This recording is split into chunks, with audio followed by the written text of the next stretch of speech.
Hello, my friends. Good day. How are you? I hope you enjoyed last week's episode on agriculture and that you learned something new about our food systems and the human role within them. Today, we're going to be doing something a little bit different.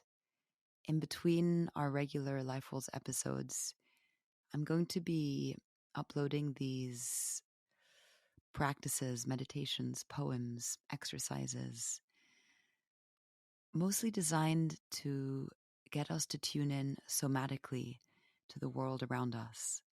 Somatically is a fancy way of saying through the body.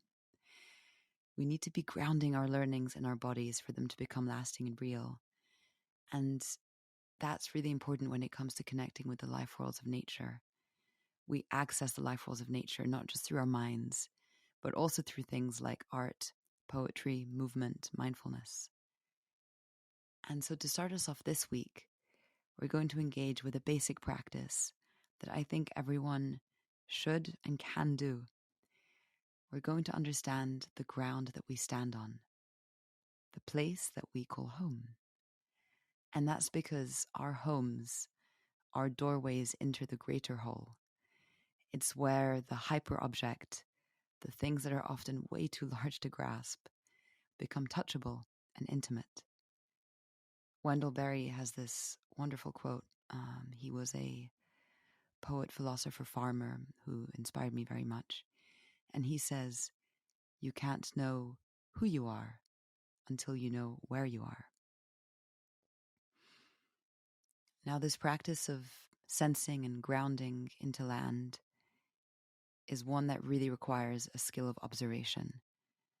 And if you listen to the episode with Michael Abelman on agriculture, you would have heard from him that the act of observation, the power of observation, is probably the most important agricultural skill. And Michael shared with us that when he walks his farm, the plants, the animals, and the soil do in fact tell him what they need.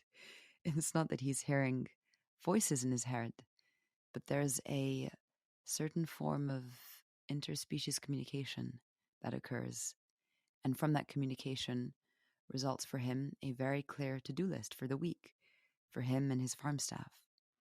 And so this is both a very practical and very spiritual practice.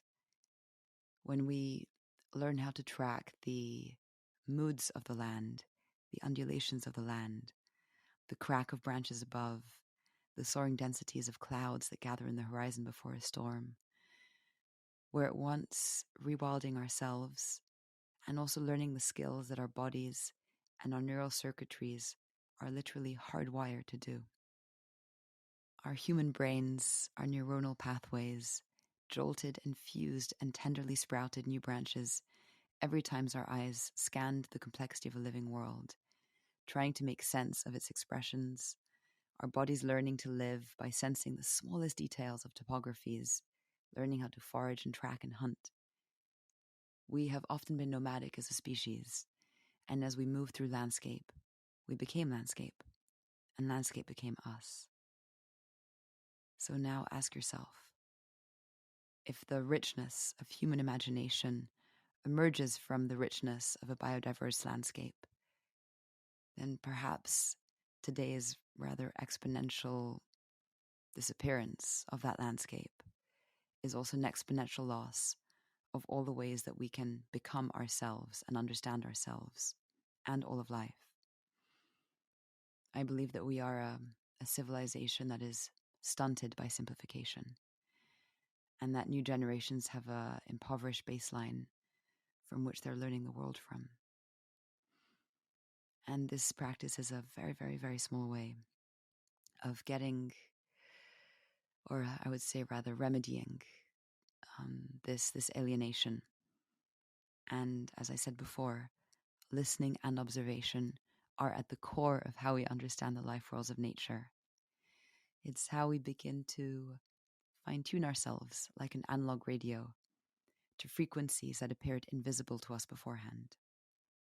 What you will begin to pick up on are nothing less than the dialects and the languages of the earth itself. So with that preamble to set the scene, let's get into the exercise. I'm going to share with you a list of questions. Now, just if you're listening to this, you don't have to write them down or take them in. They're on the website and I've linked them in the show notes. So for now, just sense your response to them and where you feel particularly drawn to or curious about, or where you want to explore. Uncovering the answers to these questions is often incredibly rewarding and can lead you to many a giddy adventure into the underlayers of a place you once thought you knew, in the place that you call home. And if you're anything like me, you might find yourself trailing behind a recycling truck or packing an overnight bag to trek to the top of a river source. Appreciate the subtle shifts in your body that might occur as you go further and further in. And observe how the place that you call home starts to change. As I said before, our home is a doorway into the greater whole. So here are some of the questions that I'm inviting you to start working with over the coming weeks and months. Can you point to where north is? What phase is the moon currently in? Can you describe the soil around your home? And how does it change over the seasons, in texture, in smell, in color? What's the plant that grows closest to your front door? What kinds of trees, fruits, or animals are native to your area?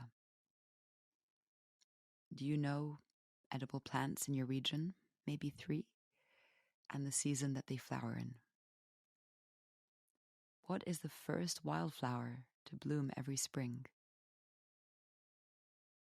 What are the names of the birds that visit your spaces? And from the birds in the trees, what wood in your area is good for making things with? Where does the water from your tap come from, and where does it go when it goes down the drain? Similarly, where does your trash go when it leaves your house? When the rain falls, where does it flow? Could you maybe bring out your sketchbook the next time it rains and sketch out the little rivers, the eddies and the currents around your street or your house? And as you do this, start to draw a little map of maybe 1 kilometer of all of the plants and elements of the land, and begin to do it off memory. You can also weave into this map certain myths or folk tales or stories. These can be found through books and elders and maybe just someone who's been working at the coffee shop for a long time. The land is also full of stories. And so take all this and begin making a calendar. I think that there is a great source of inspiration from a Japanese calendar that's based off 72 micro seasons. So instead of our 4 kind of lumped major seasons of summer, spring, winter, fall, the Japanese have these 72 sections that last for about 5 days each, and that perfectly describe what happens as life blooms and ebbs. I'll just give you a few examples of these because I think they're wonderful. So in February, you have the east wind that melts the ice. You have the bush warblers, that's a type of bird, start singing in the mountains. First peach blossoms, when the mist starts to linger, when the wild geese fly north, when the deer shed their antlers, when insects hole up underground, when caterpillars become butterflies, when wheat sprouts under snow, and so on and so forth, 72 times. So maybe with your observations, you can start to create your own microcalendar. Set yourself an hour every few mornings or evenings when you have just some time to yourself, and go and sketch and observe what you see. And it's useful not to have to wander too far. Stay in a closed circuit. And have fun with it. See what you uncover. Set yourself a few months just to try this out. And add your own discoveries and questions to this list. This exercise may seem basic, or it may seem factual in a certain way, but It relies on observation, and it relies on curiosity and getting close. And then once you know the names and the presences of these different beings and creatures in the land, you will notice them a lot more, and a relationship will start to form between you. A little invisible cord every time you look at one of them, and back and forth and back and forth. John Young will speak about this on our episode on wilderness rides, but for now, just get out there and have fun. And I'm going to end with a wonderful quote from the poet-philosopher David Abram. Naturally, then, the mountains, the creatures, the entire non-human world is struggling to make contact with us. The plants we eat are trying to ask us what we are up to. The animals are signaling to us in our dreams or in forests. The whole earth is rumbling, straining to let us remember that we are of it, that this planet, this macrocosm, is our flesh, that the grasses are our hair, the trees are hands, the rivers are blood, that the earth is our real body, and that it is alive. Thank you very much. And I'll see you next week to talk about rewilding.